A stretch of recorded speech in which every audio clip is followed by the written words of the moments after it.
coaching बाकी कुछ ना सीखली हमारे याद में पढ़ली ना लिखली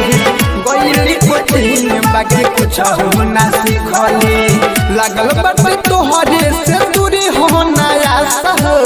लागल बाटे तोहरे पतूरी हो नया सह भर के करा द माही मैट्रिक पास हो भर के करा द माही मैट्रिक पास हो भर के करा द करा द करा द भर के करा द माही मैट्रिक पास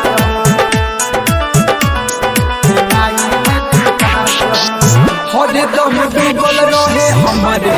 याद में पता ये मोतिया के लागल बाबा हाथ में लागल बाबा हाथ में माई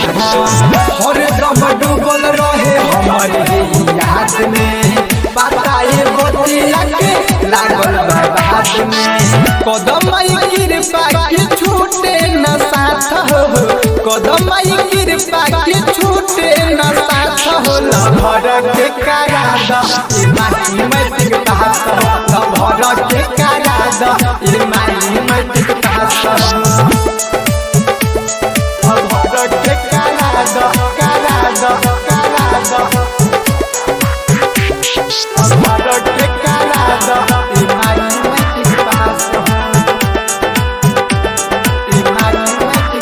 हरे साल मूर्ति मई घर रखाई पंडित बुलाई के पाठ करवाई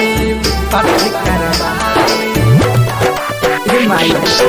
हरे साल मूर्ति मई घर रखाई पंडित बुलाई के पाठ करवाई टुनु दर्जन के मान तू बात हो टुनु दर्जन के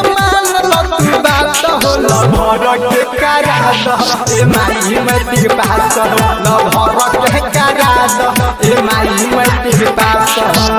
हमारे याद में पढ़ली ना लिखली गईली कोचिंग बाकी कुछ ना सीखली